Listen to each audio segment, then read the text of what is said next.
नमस्कार, आप देख रहे हैं एफएम न्यूज। आपके साथ मैं हूं शिवानी मिश्रा। वक्त हो गया दिल्ली एनसीआर की खास खबरों से आपको रूबरू कराने का। तो चलिए बुलेटिन की शुरुआत करते हैं। दीपावली के मौके पर बीते 3 साल से दिल्ली सरकार बड़े आयोजन करती आ रही है और इस साल सीएम केजरीवाल त्यागराज स्टेडियम में बन रहे राम मंदिर में पूजा करेंगे और दिल्ली की दिवाली कार्यक्रम में केजरीवाल के साथ उनके तमाम मंत्री और उनके परिजन भी मौजूद रहेंगे। बताते चले कि ये कार्यक्रम शाम 7 बजे से होगा और त्यागराज स्टेडियम में बन रहे राम मंदिर की ऊंचाई करीब 80 फुट है और चौड़ाई करीब 110 फुट बताई जा रही है और इसके अलावा अतिथियों के बैठने की भी व्यवस्था की गई है। बता दें कि राम मंदिर के प्रारूप को तैयार करने के लिए मुंबई से एक स्पेशल टीम बुलाई गई है जो पिछले 10 दिन से यहां पर लगातार काम कर रही है।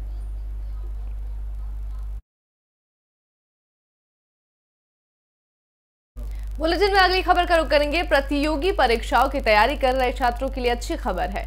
कोरोना महामारी से लगे लॉकडाउन के कारण कोचिंग बंद हो गए थे। दिल्ली सरकार फिर से जय भीम मुख्यमंत्री प्रतिभा विकास योजना की शुरुआत कर रही है। बता दें कि इस योजना के तहत अनुसूचित जाति, अनुसूचित जनजाति, अन्य पिछड़ा वर्ग और WS श्रेणियों में संबंधित छात्र जेईई नीट और CLT, सिविल सेवा, बैंकिंग, रेलवे, SSC प्रतियोगी परीक्षाओं के लिए निजी संस्थानों से मुफ्त कोचिंग प्राप्त कर सकते हैं। और समाज कल्याण मंत्री राजेंद्र पाल गौतम ने मंगलवार को इस योजना की घोषणा की है और समाज कल्याण मंत्री ने कहा कि कई बच्चों के माता पिता सामाजिक और आर्थिक रूप से काफी कमजोर होते हैं, जिसकी वजह से बच्चे निजी कोचिंग से वंचित रह जाते हैं और इसे ध्यान में रखते हुए दिल्ली सरकार की जय भीम मुख्यमंत्री प्रतिभा विकास योजना शुरू की जा रही है। बताते चले कि इस योजना के तहत छात्रों को 40 पैनलबद्ध निजी कोचिंग संस्थानों से मुफ्त में कोचिंग दी जाएगी।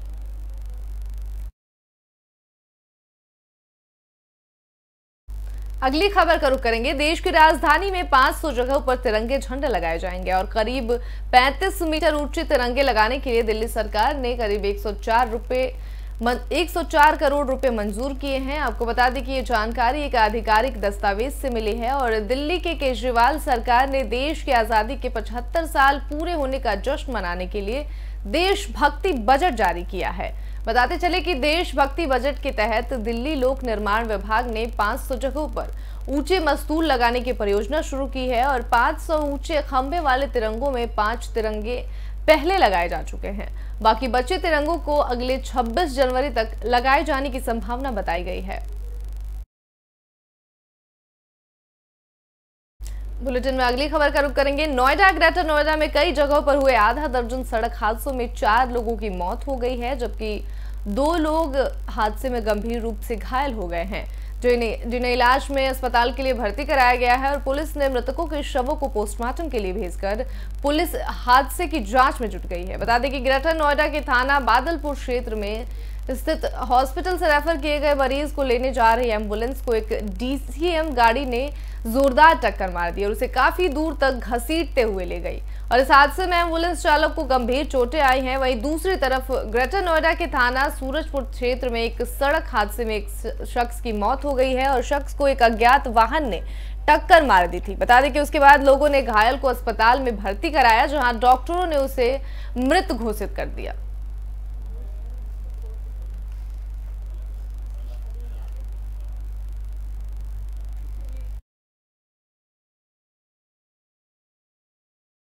बुलेटिन में अगली खबर का रुख करेंगे। धनतेरस और 718वें उर्स के मौके पर नई दिल्ली की हजरत निजामुद्दीन औलिया की दरगाह पर 718 चिराग रोशन हुए। इस दौरान RSS नेता ने कहा कि टीम दीप प्रज्वलित देश की मांग गंगा जमुनी तहजीब और एकता अखंडता को बनाए रखने में मकसद से किया गया है और इस मौके पर उन्होंने दरगाह पर चढ़ाई चादर और देश में अमन, शांति और तरक्की की दुआ भी मांगी। बताते चले कि उन्होंने देश में उल्लेआमों और बुद्धिजीवों और देशवासियों से भारत की बेहतरी के लिए मोहब्बत, भाईचारा और तहजीब, साथ ही साथ तरक्की का संदेश भी दिया है।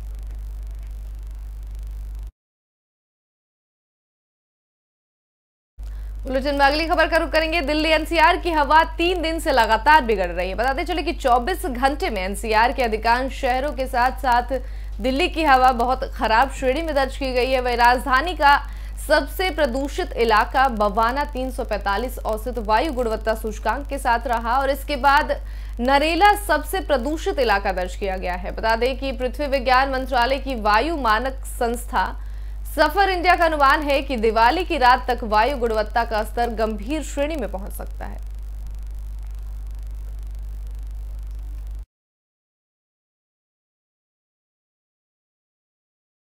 अगली खबर का रुख करेंगे। एक तरफ ब्रिटेन, चीन और रूस जैसे देशों में कोरोना फिर से पांव पसार रहा है, तो दूसरी तरफ भारत में कोरोना संक्रमण धीरे धीरे काबू होता जा रहा है। हर दिन यहां कोरोना मरीजों की संख्या घट रही है और ताजा आंकड़ों के मुताबिक देश में अब सिर्फ 1,51,200 कोरोना संक्रमित मरीज हैं और ये संख्या पिछले 252 दिनों में सबसे कम बताई जा रही है। वहीं बात करें पिछले 24 घंटे की, तो कोरोना मरीजों की कुल संख्या 11,903 दर्ज की गई है, जबकि मंगलवार को यह संख्या 10,423 थी। भले ही आज जो सामने आए कोरोना संक्रमितों की संख्या में थोड़ा सा उछाल हो, लेकिन फिर भी ये आंकड़े राहत देने वाले हैं।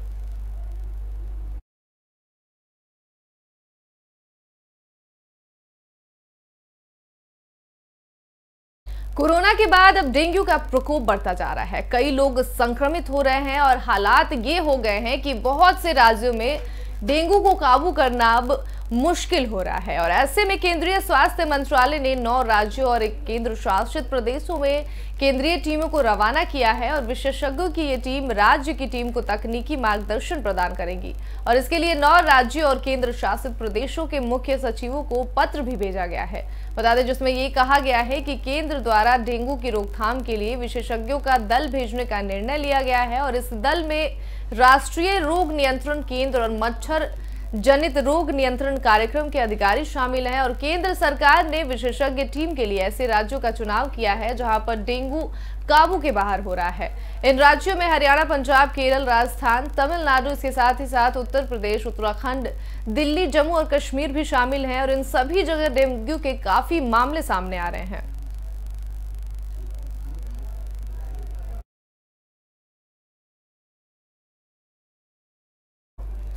बाहरी उत्तरी जिला पुलिस के नारकोटिक्स दस्ते ने ऑपरेशन स्पाइडर के तहत नशा बेचने वालों की कमर तोड़ रखी है।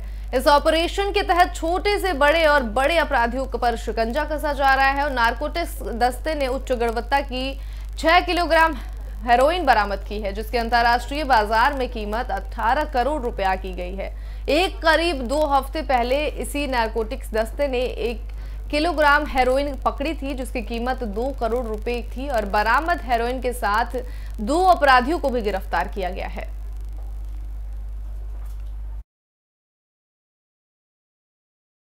राजधानी दिल्ली में कोरोना महामारी की वजह से यमुना घाट के किनारे छठ पूजा करने की मनाही की गई है, जिसके बाद घाट बनाकर छठ पूजा करने की तैयारी देखी जा रही है और इसी कड़ी में दिल्ली के पौष कालका जी इलाके में छठ पूजा के सार्वजनिक आयोजन के लिए क्षेत्र के पार्क में कृत्रिम तालाब बनाने का कार्य शुरू हो गया है और यहां पर पार्क में तालाब बनाने के लिए मिट्टी की खुदाई शुरू कर दी गई है और इस दौरान छठ पूजा के आयोजक और कालका जी छठ पूजा संगम के अध्यक्ष राजेश गणेश पार्थसारथी ने बताया कि हमारे प्रकाशन के साथ मीटिंग भी होनी है।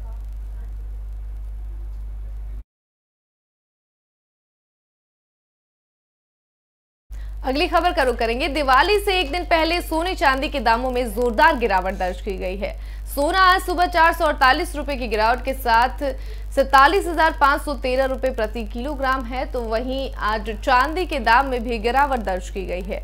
आज चांदी की कीमत 63,200 रुपए प्रति किलोग्राम है। अगर बड़े शहरों की बात करें तो दिल्ली में 24 कैरेट सोने की रेट 51,200 है, वहीं 22 कैरेट सोने की दाम 46,950 रुपए है और साथ ही साथ मुंबई में 24 कैरेट सोने का दाम 47,850 रुपए है और 22 कैरेट सोने का दाम 46,826 रुपए है। साथ ही साथ चेन्नई में भी सोने के 24 कैरेट का प्राइस जो है वो 48,900 रुपए पर है और 22 कैरेट का प्राइस 44,820 रुपए है। इसके साथ ही साथ कोलकाता में 24 कैरेट सोने का प्राइस 50,110 रुपए है और 22 कैरेट सोने का प्राइस 47,310 रुपए है और साथ ही साथ चांदी आज 63,200 पर ट्रेंड कर रहा है। आपको बता दें कि पिछले साल के मुकाबले इस साल दिवाली पर सोने के दाम में करीब 3,000 रुपए की कमी देखी गई है।